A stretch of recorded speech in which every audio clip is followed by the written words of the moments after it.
So the first tip in this video is when it comes to sliding, you should always take advantage of shooting when you're sliding. The reason why this is so overpowered is because if you do it in the open, like the gameplay in the background, the opponent that you're looking at thinks you're just sliding and that he can go for free beams, but realistically, you're aimed down sight on his head, so when he peeks, you already have the advantage of being aimed on him and locked on, ready to shoot, so therefore you instantly get the advantage in that fight if you continue to hit your shots. You're gonna notice me chasing an opponent through the house at Camp Cuddle, but I literally couldn't get to him, and I had a suspicion on where he was when I was listening to him.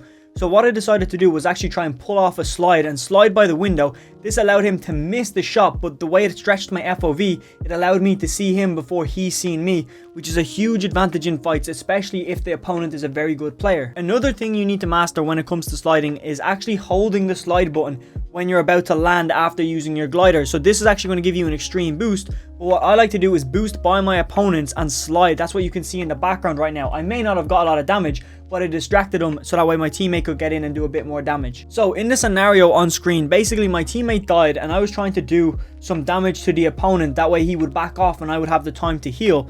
But basically what ended up happening was I couldn't get the correct angle until I realized that there was a ramp to my left, and I was able to slide down that ramp.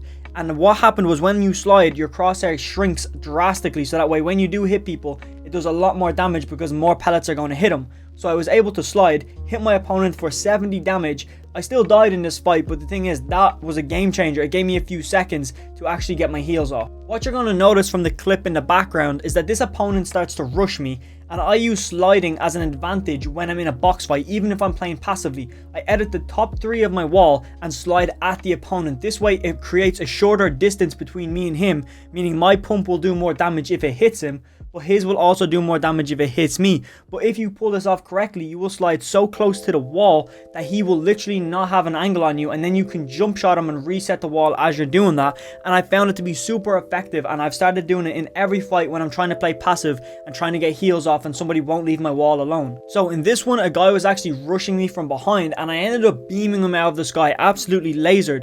But what I was able to do was slide down this hill and pick up momentum, continuously spray his wall, pull out my build menu, climb the wall. I did scuff the edit, but then I was able to re-edit, hit him with my shotgun, and that drastically changed the fight. But it doesn't end there. I expand out into another box, that way I have more piece control, drop down on the opponent's wall, climb that wall, and then I move to the left, that way I have right hand peek and slide aggressively to the wall so he could not get a great angle on me. That way I had right hand peek even though I was in his box.